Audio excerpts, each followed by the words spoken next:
When your boss is intimidated by you because of your age, your experience, your vast experience, your skills, your knowledge, well, it can affect your career in unimaginable ways. And I guess maybe I should even say in imaginable ways.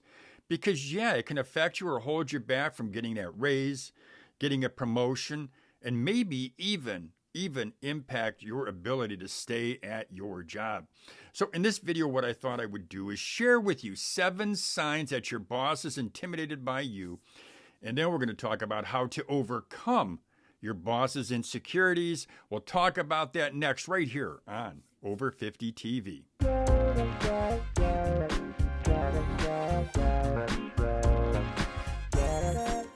Welcome back to Over 50 TV. My name is Lou Reyes.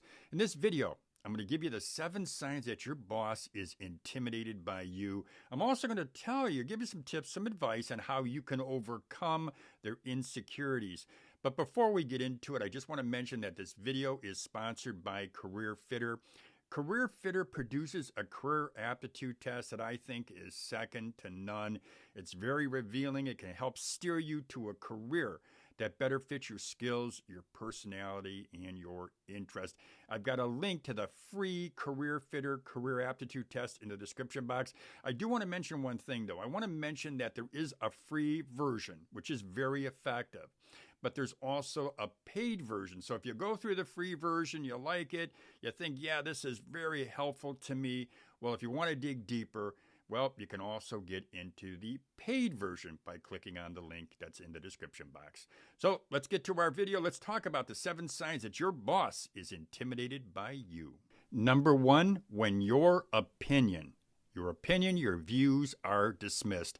Now, I've seen this many times in my career, but one time that really stands out was when I was on a board, and one of the older board members who was sitting to my left, when he gave a suggestion, when he volunteered ideas, that very young executive director would dismiss him and didn't want to hear his ideas. I don't know why this fella stayed on the board, this older gentleman stayed on the board, but he did.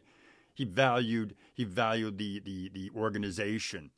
But watching someone's ideas dismissed, and especially if it's your boss and you come up with an idea, a suggestion, a view, and your boss dismisses your ideas, and you see this happen time and again, and you see that other people who give ideas, their idea, their thoughts, their views aren't dismissed, well, that's a clear sign, a very clear sign that your boss is intimidated by you.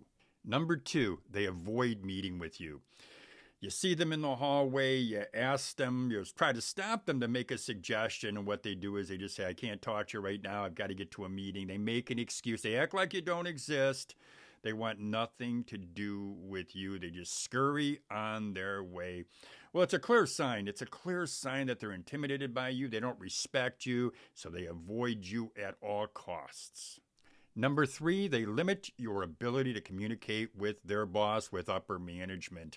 And often what happens is when you do have an idea and you go to them out of respect, you say, hey, I've got this idea, I'd like to share it with you, and maybe what we could do is share with your boss, with some upper management folks, and I think this is an idea that really could help benefit the company.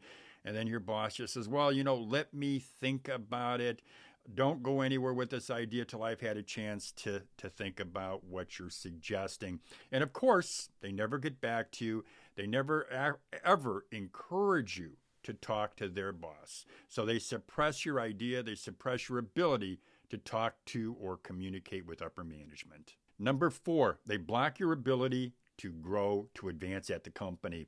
And there are 2 ways that I've seen this done, and these ways are very effective. Number 1 is they give you low-level tasks, continually give you low-level tasks so that your abilities, your skills, your experience can't outshine, and certainly not outshine them. The other way that they do it, which is also very effective, is they give you tasks that are very difficult to accomplish, and they give you those tasks or expect those tasks done in a certain time frame.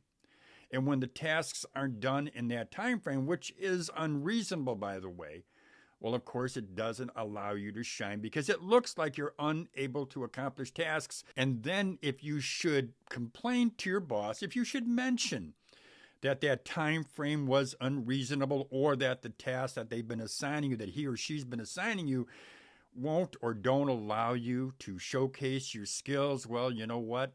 You're painted as a complainer. Number 5, they start talking about you behind your back. And they can talk about you behind your back to their boss, to their manager, or maybe even to your coworkers. And in my opinion, this is a weak manager, an insecure manager that doesn't feel that they can handle a situation on their own if they should have a complaint.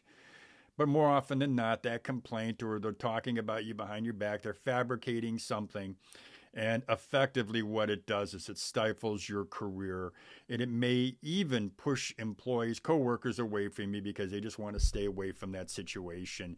And certainly, when they start talking about you behind your back, not only does it show their weakness, but it also shows their intent. And their intent is to suppress you, to hold you back, and maybe even push you out of the company. Number 6, they won't recognize your accomplishments. And how deflating is that when you know you've worked hard, you know you're conscientious, you know you want to do a good job, you've done a good job. And you know what your boss says to you? Well, let's get to the next thing. Let's get on to the next thing. But you also watch them compliment and acknowledge other folks in your department, other folks at the company. They're acknowledged. But you, it's just expected. Yeah, you got it done. Let's get on to the next task. Number 7 and last on our list of when you know your boss is intimidated by you is when they micromanage you.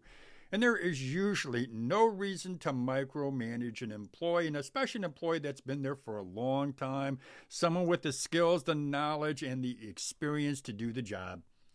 There's no reason to micromanage that person, in my opinion. Usually when that happens, it's usually because that boss wants to let you know that they are superior, that they have the knowledge and they have the skills. And they're looking at you as an older worker, and what they're thinking is, I'm just going to let this person know that I'm in charge. Now, what they also are looking at or looking for is a reaction. And most often they want a negative reaction, because if you react negatively, then they can say, well, this person is not easy to get along with. They're not accommodating. They're not a team player.